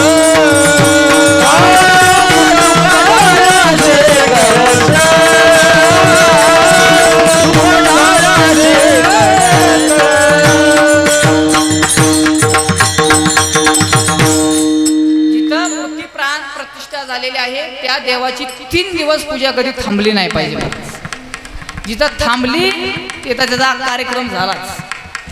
म्हणून जर गावामध्ये जर समजा एखादा जर विठ्ठल जर आला, गावामध्ये जर सुतक जर आलं तर दुसऱ्या असणाऱ्या भावकीतला किंवा एखादा बाहेर गावचा पुजारी ठेवला जात होता. त्याचं कारणच ते महाराज का की आपल्या त्या देवाची पूजा थांबली नाही पाहिजे. अहो तेच नाही, आपल्या घरातल्या देवाचीही पूजा नाही थांबली पाहिजे. आता ठीक आहे, आपल्याला तेवढं जमत नाही. पूर्वीचे लोक असे होते, जर घरात जर आपल्या जर विठ्ठल जर आला हो तर आपल्या दुसऱ्या भावकीतला एखादा पोरगा बोलवायचा आणि आपल्या देवाची पूजा करून घ्यायची. 3 दिवसाच्या वरती तिथं महाराज ती पूजा थांबली नाही पाहिजे. कारण काय झालंय, आपल्याला सांगणाऱ्यांनीच योग्य मार्गदर्शन नाही केलं. आपला विषय चालू होता अगोदर कळस आणि मग पाया. कसं काय माहितीये, कसं काय पाया? आईच्या गर्भामध्ये हे जे तयार झालं ना, हे 3.5 हाताचा कुणीही मोजा, प्रत्येकानं आपला जर देह जर मोजला तर प्रत्येकाच्या हातानं 3.5 हातच उरतो. मग तो 6 फुटाचा असू दे ना तर 10 फुटाचा असू दे, नाही तर 2 फुटाचा असू दे, तो त्याच्या हातानं जर मोजला तर 3.5 फुटाचीच असणार ती मूर्तीवरती. मग ही कशी काय तयार झाली? जर अगोदर ह्याचा कसा काय महाराज कळस तयार झाला? कारण गीता वर्णन असं करते महाराज की आईच्या गर्भामध्ये ज्या वेळेला हा पिंड तयार झाला ना, त्यावेळेला सर्वात अगोदर कोणता अवयव जर तयार जर झाला जर असेल तर ते त्याचं म्हणजे डोकं. डोकं हे नव्हं, ज्याला डोकं नाही ते हे डोकं म्हणतं, याला पाय म्हणतात पाय. आणि ज्याला डोकं नाही ते म्हणतं डोकं. माझं डोकं दुखतंय, नक्की समजायचं काय, हे डोकं का हे डोकं? अगोदर जे तयार झालं ना ते म्हणजे आपलं मस्तक. हे आईच्या गर्भामध्ये तयार झालं. आणि दुसरा एक कार्यकार संबंध ऐकून घ्या. मनुष्य गेल्यानंतर त्याचा सूक्ष्म देह असतो, त्याला अग्निडाग देऊन आल्यानंतर त्याचं सूक्ष्म शरीर तयार होण्याकरता, त्याचा पिंड शिवण्याकरता, पिंड घालण्याकरता त्याला 9 रात्री पूर्ण घ्यावे लागतात. गरुड पुराण पहा. गरुड पुराण सांगतं की जोपर्यंत त्याचं सूक्ष्म शरीर तयार होत नाही, अग्निडाग दिल्यानंतर त्याचं पहिल्यांदा मस्तक तयार होतं. मस्तक झाल्यानंतर मग त्याचा एक एक अवयव, त्याचे हात, त्याचं वक्षस्थळ, त्याचं उदर, त्याच्या एक अवयव तयार होतात. मग त्याला 9 रात्री पूर्ण घेतल्यानंतर 10व्याला पिंड होत असतो. का महाराज? की हे अशा पद्धतीनं ही जी रचना आहे, अगोदर आईच्या गर्भामध्ये हे मस्तक तयार झालं आणि अगोदर पाया तयार झाला का मस्तक का कळस? अगोदर कळस तयार झाला महाराज. मग खऱ्या अर्थानं मला सांगा, अगोदर काय तयार झालं पाहिजे होतं? पाया. पण पाया शेवटी तयार झाला. आणि जन्माला आल्यानंतर काही दिवसाचा कालावरती गेल्यानंतर ते महाराज त्याच्या पायावरती ते उभं राहिलं. पण अगोदर तयार जे झालं ना, तो कळस तयार झाला. गीता सांगते ऊर्ध्व मूलमत शाखा अश्वस्तम प्राहुरव्ययम छंदांशी यश प्रमाणे यस्सम वेदस वेदविद. गीतेचं तत्व आहे. गीता सांगते की बाबा सर्वात अगोदर हा जो वृक्ष जो आहे ना, हा उलटा वृक्ष आहे. हा कसा वृक्ष आहे? उलटा वृक्ष आहे. की अगोदर हे तयार झालं, मग असं पाहिजे होतं. पण ते असं झालं का? कारण हा कळस आहे. आणि महाराजांनी त्या दिवशी एका प्रवचनामध्ये सांगितलं होतं की मनुष्य शरीराला एक 10 द्वार आहेत. किती? 10 द्वार. मग त्याच्यामधले 9 द्वार त्याची महाराज खुल्ली आहेत. आणि 10वा दरवाजा म्हणजे त्याचा तो बंद आहे. कोणता 10वा दरवाजा हो त्याचा? हे जे मस्तक आहे ना, ह्यो जे मस्तक आहे, ही जी टाहो आहे ना, हे प्रत्येकाचा हा 10वं द्वार आहे. 10वं द्वार ऐका. आणि ज्या वेळेला मनुष्य आपला देह ठेवतो त्या वेळेला त्याचा असणारा जो प्राण जो आहे ना, ह्या 9 द्वारातून कुठूनही जाऊ नये, पण तो जातो. पण योग्याची आणि साधना करणाऱ्या साधकाची जर ती शेवटचा अंतिम काळ जर पाहिला तर तो काय करतो माहितीये का? झाकल्या घटीचा दिवा नेने जे काय झाला केव्हा, या रीती जो पांडवा देह ठेवी. कशा रीती? तो त्याचा असणारा देह सूक्ष्म रूपाने ह्या 10वं द्वार जे आहे ते 10वं द्वार त्याचं तो काय करतो? खोलतो आणि त्यातून तो असणारा आत्मा प्रवेश करतो. विठ्ठल.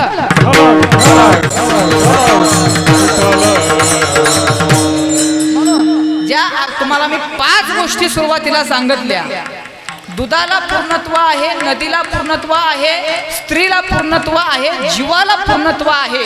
आणि मंदिराला जर पूर्णत्व जर कधी असेल तर कळस बसल्यानंतर असेल. कळस ज्या वेळेला बसला त्या वेळेला मंदिराचा कार्यक्रम संबंध संपला. महाराज जोपर्यंत कळस बसत नाही तोपर्यंत त्याला पूर्णत्व नाही. आणि वारकरी ज्या वेळेला कळसाचं वर्णन करत असताना नामदेव महाराज म्हणतात वारकरी महाद्वारामध्ये आले आणि आल्यानंतर वारकऱ्यांनी पंढरपूरला गेल्यानंतर वारकऱ्यांचा महाराज एक नियम आहे. आता तुम्ही सर्वसामान्य पाळाल ना पाळाल पण प्रत्येकानं पंढरपूरला गेल्यानंतर काय करावं माहितीये.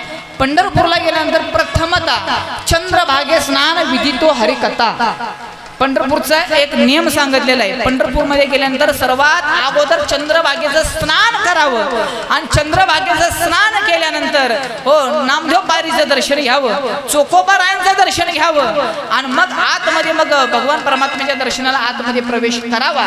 वारकरी आले, चंद्रभागेचं स्नान झालं, हो घाटातून वर आले आणि पाहिल्यानंतर पांडुरंगाचा कळस दिसला आणि त्या कळसाचं वर्णन नामदेव महाराज करतात. अभंगाचं पहिलं चरण. जळजळीत सोन सळा,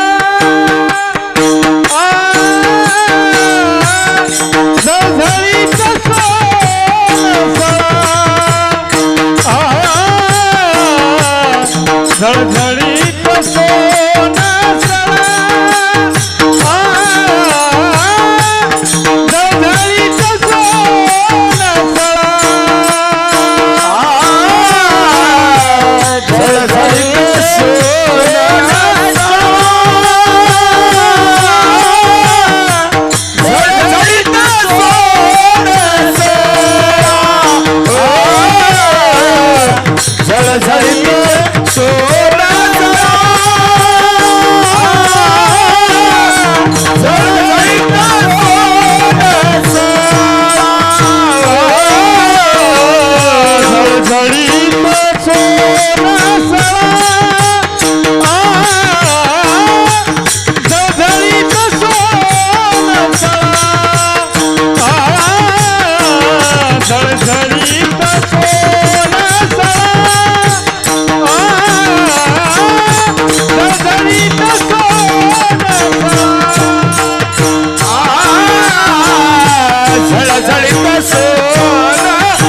जळजळीत सोन सळा कळस दिसे सोजवळा. नामदेव महाराज म्हणतात वारकऱ्याने त्या कळसाकडे पाहिल्यानंतर हा त्या कळसाचं वर्णन करताय. झळझळीत सोन सळा. कसा दिसतो कळस तो झळझळी असा चमकतो, देदीप्यमान आहे, पवित्र आहे. सर्वसामान्य महाराज कळस नाही, त्या कळसाचं फार मोठं श्रेष्ठत्व आहे, फार मोठा अधिकार आहे. जी मूर्तीप्राण प्रतिष्ठा जी आतमध्ये केली ना, त्या देवतेपेक्षा त्या कळसाला महत्व आहे. तुका म्हणे कळस देखलिया मोक्ष आणि तात्काळ हा नाश अहंकाराचा. त्याचं दर्शन झाल्याबरोबर हो महाराज मोक्ष प्राप्त करून देण्याचं सामर्थ्य त्या कळसाकडे आहे. अंतःकरणातला अहंकार समूळ नाहीसा करण्याचा, संपवण्याचा, अहंकार संपवण्याचा अधिकार, एवढं सामर्थ्य त्या कळसाकडे आहे. कळस सामान्य समजायची गोष्ट नाही महाराज. त्या कळसामध्ये महाराज प्रत्यक्षात विष्णू त्याच्यामध्ये स्थापन आहे, त्याच्यामध्ये प्रत्यक्षात ब्रह्मदेव आहे, त्याच्यामध्ये प्रत्यक्षात महादेव आहे. हा गजस्तंभावरी वानरू तो मूर्तिमंत शंकरू आणि सारथी शारंग धरू अर्जुनीसी. महाराज वर्णन करतात तो सामान्य असा कळस नाही, त्याच्यामध्ये या तिन्ही देवता विराजमान आहेत. त्याचं प्रतीक म्हणून त्या कळसाला एक असा गोल आकार दिलेला आहे. त्या तीन देवतांचा हो आपल्याला फक्त कळस दिसतो, त्या कळसाचा आकार नक्की असाच का याचा कधी महाराज शोध लावला नाही आपण, किंवा आपल्याला हे कोणी सांगितलं पण नाही ना की ते कळस असा का असतो. त्याच्यामध्ये त्या तीन अशा ज्या गाठी ज्या दिसतात ना, आपल्याला जो आकार दिसतो ना, हा त्याच्यामध्ये तीन देव महाराज विराजमान आहेत. म्हणून कारण काय आता मला सांगा ना, वास्तविक पाहायला गेलं तो एक पंचधातूचा असणारा तो कळस आहे. ते पंचधातूपासून त्याला एक आकृती तयार झाली. मग असं कितीतरी दुकानामध्ये पडलेले असतात, त्याच्याकडे पाहिल्यानंतर आपल्याला काहीच वाटत नाही. पण तो एकदा तिथं बसल्यानंतर का, कारण ते त्याच्यामध्ये ऊर्जा महाराज निर्माण झालेली असते. त्या कळसामध्ये कळसाचं सामर्थ्य का वाढतं, अथवा कळस जर काय कार्य जर करत जर असेल ना, तर वैश्विक ऊर्जा व संक्रमित करण्याचं कार्य म्हणजे कळस करतो महाराज. त्याच्यामध्ये एक वैश्विक ऊर्जा निर्माण होते आणि त्याच माध्यमातून ती असणारी ऊर्जा, ते असणारं तेज, ते असणारं चैतन्य हो त्या कळसाच्या माध्यमातून ज्या खाली ज्या मूर्ती आहेत ना, त्या मूर्त्यामध्ये महाराज येत असतात. पण आपल्याला ते काय कळत नाही. आणि एवढा पवित्र असा असणारा जो कळस आहे, महाराज म्हणतात झळझळीत सोन सळा हो. सोनं धातू जसं, सोन्याचा धातू जसा पवित्र आहे हो, तसं महाराज तो कळस महाराज पवित्र आहे. सोन्यासारखा तो पवित्र आहे. त्याच्यामध्ये तो पंचधातून जरी तयार झाला असला तरी त्याच्यामध्ये तेवढं ते सामर्थ्य आहे. त्या कळसाचं तेवढा अधिकार आहे, श्रेष्ठत्व आहे, दिव्यत्व आहे त्याच्यामध्ये. त्याच्याकडे पाहिल्यानंतर अंतःकरण चेंज होतं. आणि तसं जसं कळसाकडे पाहिल्यानंतर आपल्या अंतःकरणाची वृत्ती जशी चेंज होते ना, तसं महापुरुषांकडे पाहिल्यानंतर अंतःकरणाची वृत्ती चेंज होते. का जर होत जर असेल तर ते सामर्थ्य महाराज त्यांच्यामध्ये असतं, कारण त्यांच्या जीवनाचा तो कळस गाठलेला असतो. एक प्रसंग ऐका शेवटचा आणि आपण थांबूया. ज्या वेळेला आपल्याच भागातला पण आपल्यालाच माहित नाही, ज्या वेळेला हा जो वाल्या कोळी होता ना, हा वाल्या कोळी आपण सर्वजणांचा एक गैरसमज आहे, तो पहिल्या डोक्यातनं काढा. कोणता?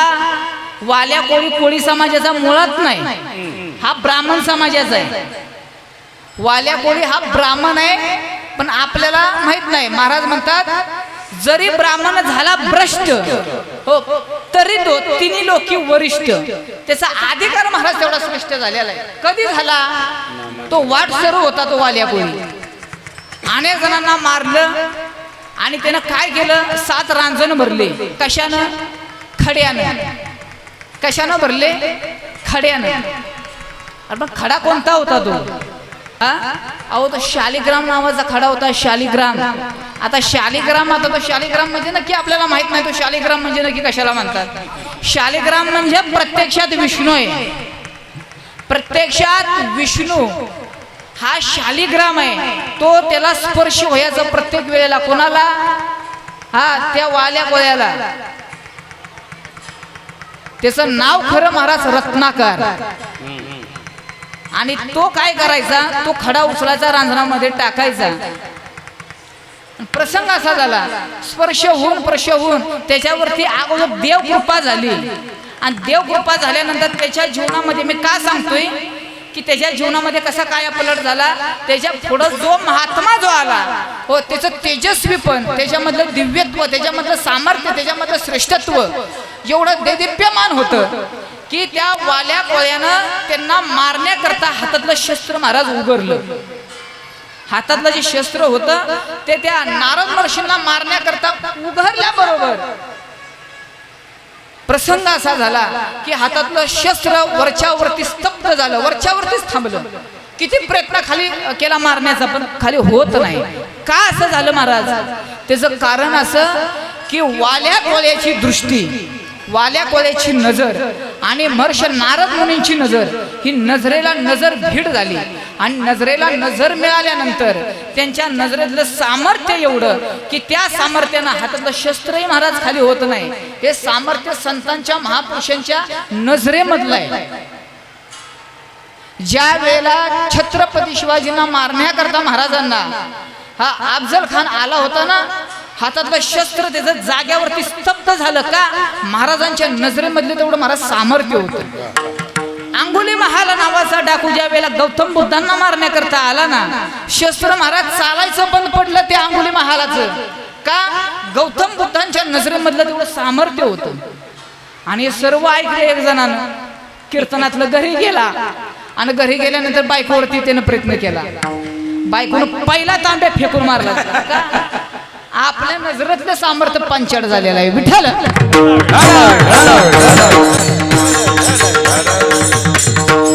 नजरेमध्ये सामर्थ्य त्या वेळेला येतं ज्या वेळेला दुसऱ्याचं चांगलं पाहण्याची आपली नजर निर्मळ असते त्यावेळेला. विठ्ठल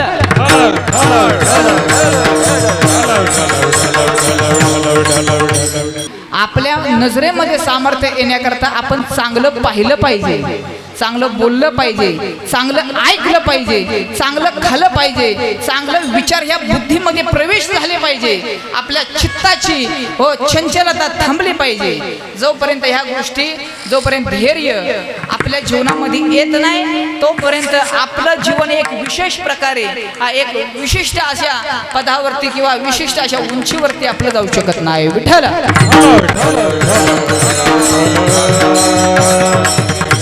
असा हा कळसाचा कार्यक्रम संबंध आहे महाराज की कळस हा पवित्र आहे. महाराज म्हणतात हो झळझळीत सोनं सळा कळस दिसे सोचवळा. आणि महाराज म्हणतात हे कोणतं महाराजाने वर्णन केलं तर महाराज म्हणतात हे पंढरपूर मधलं वर्णन आहे. जे पंढरपूर मध्ये जे वर्णन करतात हा तेच वर्णन महाराज आज इथं लागू होतं. काय की जसा तो कळस जसा सोशवळा जसा दिसतो, जसा पवित्र दिसतो, तसा कोणत्याही ठिकाणचा जरी कळस जरी असला प्रत्येक कळसाचं सामर्थ्य महाराज तेवढंच असतं. फक्त आपली क्षमता तेवढी असावी, त्याच्याकडे पाहिल्यानंतर आपली भावना तेवढी निर्मळ व्हावी, आपलं अंतकरण तेवढं निर्मळ व्हावं आणि आपलं अंतकरण हो त्या कळसापर्यंत त्याच्या असणारे देवतेपर्यंत आपलं ते पोचावं. महाराज म्हणतात तो कळस खऱ्या अर्थानं पवित्र आहे. विठ्ठल महाराज म्हणतात बरवे बरवे पंढरपूर. कसं आहे ते पंढरपूर? बरवं आहे, चांगलं आहे. किती चांगलं आहे, किती चांगलं आहे हो, फार चांगलं आहे, फार गोड आहे, फार पवित्र आहे. मग अजून ह्याच्यापेक्षा किती उपमा द्याव्या? जे चांगलं आहे, पवित्र आहे, बरवं आहे, श्रेष्ठ आहे, दिव्यत्व आहे आणि असं असणार पंढरपूर आमच्या वारकऱ्यांचं माहेर आहे. अभंगाचं शेवटचं माहेर संताचे स्वामया नामया स्वामी केशव. हे वारकऱ्यांचं माहेरघर आहे. वारकऱ्यांचं माहेरघर पंढरपूर आहे. आणि या पंढरपूर मध्ये गेल्यानंतर वारकरी महाराज शांत बसत नाही. वारकऱ्याची असणारी हो एक साधना आहे.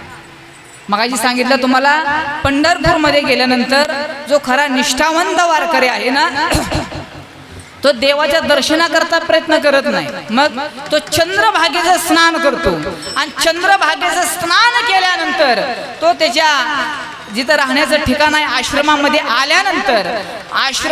आल्यानंतर मग त्याचं मग असणारा पुढचा कार्यभाग काय करतो आश्रमामध्ये आल्यानंतर भगवान परमात्म्याचं गुणकीर्तन भगवान परमात्म्याच्या नामचिंतनामध्ये तो वारकरी दंग होऊन जातो. पंढरपूरमध्ये गेल्यानंतर घुंगडीन बांगड्यान असला प्रकार नसतो. काय पंढरपूरमध्ये गेल्यानंतर पंढरपूरमधून कोणतीही वस्तू आणायची नाही. सर्वांनी ऐका, पंढरपूरमध्ये गेल्यानंतर कोणीही काहीच आणायचं नाही. पंढरपूरची वारी सफल होत नाही. कसं काय?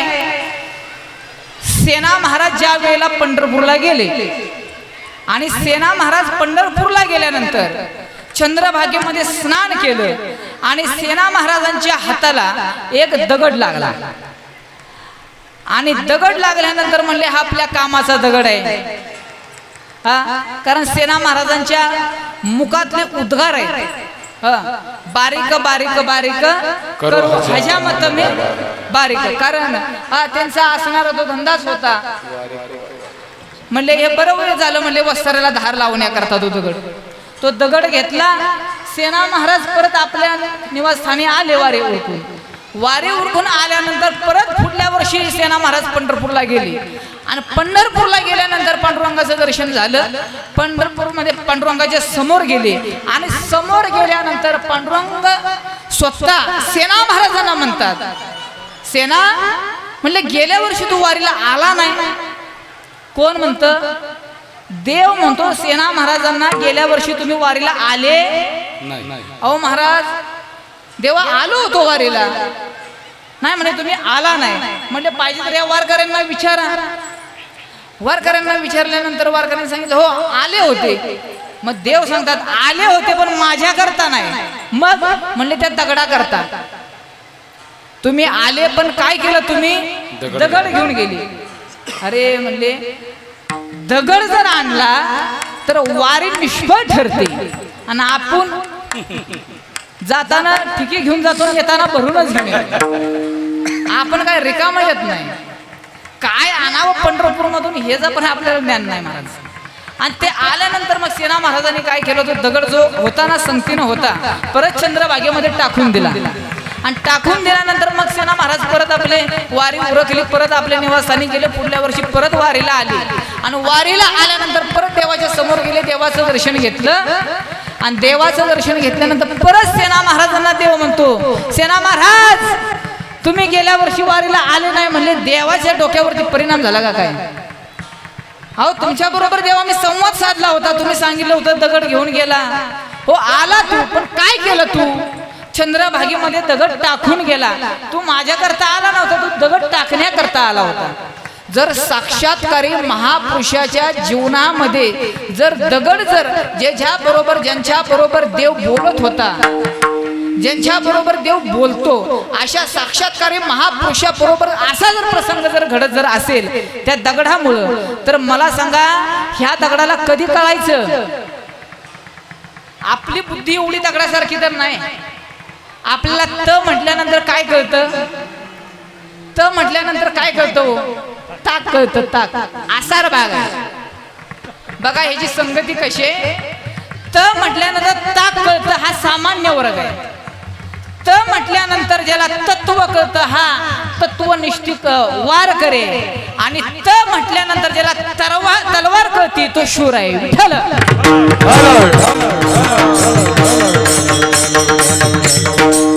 त एकच. त हा एकच. पण त्या तचा आपल्या पद्धतीने आपण अर्थ लावून घेतला. महाराज म्हणतात हे बरवे पंढरपूर विठोबा रायाचे नगर. हे नगर कोणाचं आहे? विठोबा रायाचं आहे. आणि आमच्या वारकऱ्यांचं हे माहेर आहे. आणि आमच्या माहेर घराचा कळस महाराज झळझळीत सोनसळा कळस दिसो सोजवळा. मग ज्याचा कळस सोजवळा आहे, ज्याचं एवढं महत्व आहे, एवढं श्रेष्ठत्व आहे, त्या भगवंताचं आपण एक वेळ सर्वांना हातानं टाळी आणि मुखानं भजन विठोबा.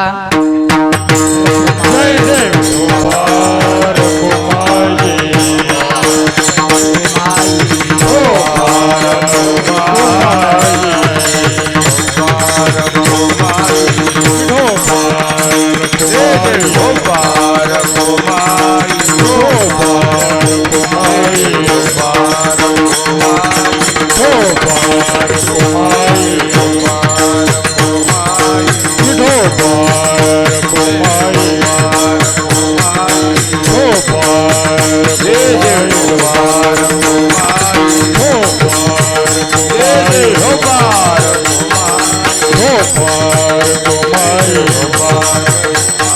जय गोपाळ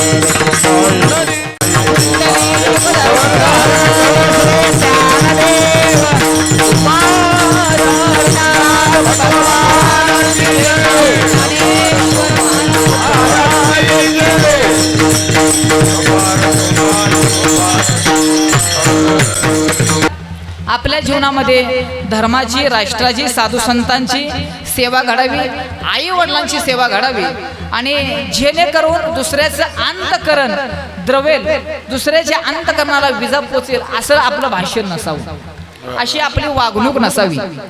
आपल्या वागणुकीनं आपल्या सानिध्यामध्ये आलेला एखादा जीव, एखादा असणारा पुरुष, एखादी असणारी माता माऊली, हा आपल्याकडून जास्तीत जास्त त्याला प्रेम देण्याचा प्रयत्न करा. आपलं जीवन धर्ममय व्हावं.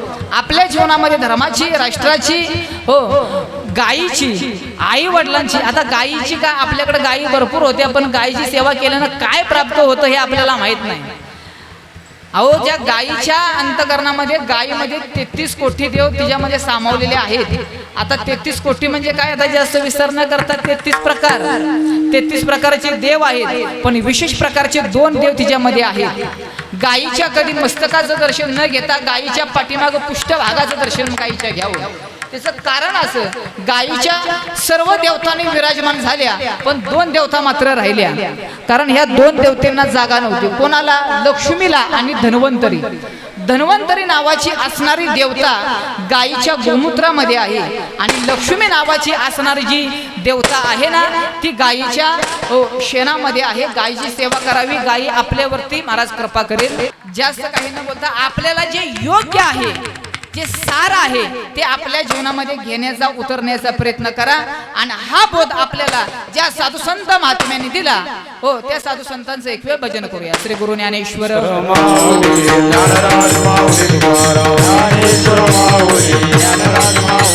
सेवा करण्याचा प्रयत्न केला. झालेली कीर्तन रूपी सेवा अखिल कोट ब्रह्मांड नायक भगवान श्री पांडुरंग परमात्मा ज्ञानोबाराय जगद्गुरु तुकोबाराय साधू संतांच्या चरणी सेवा समर्पित करतो. माझे गुरुवर्य कृष्ण कृपाकीन डॉक्टर विकासानंद महाराज मिसाळ, सागरानंद महाराज, सरस्वती महाराजांच्या चरणी सेवा समर्पित करतो. वाल्मिक ऋषींच्या चरणी सेवा समर्पित करतो.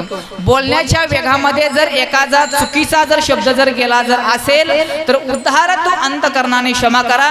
सेवेला उपस्थित असणारे मातृवर्ग, बंधुवर्ग, भगिनी वर्ग, सर्व असणारे भाविक भक्त, तुमचं सर्वांचं मनापासून धन्यवाद. ज्यांनी उत्कृष्ट अशी सेवेला साथ केली, सर्व टाळकऱ्यांचं मनापासून असं धन्यवाद. हो, आमचे मोहिते महाराजांचा देवाच्या गाभाऱ्यात, हो हा चॅनल आहे, हो ते कराड पासून इथपर्यंत आले, त्यांचंही मनापासून धन्यवाद. सर्वांनी एकदा त्यांच्यासाठी टाळ्या वाजवा. त्यांचंही मनापासून धन्यवाद. जय विठ्ठल.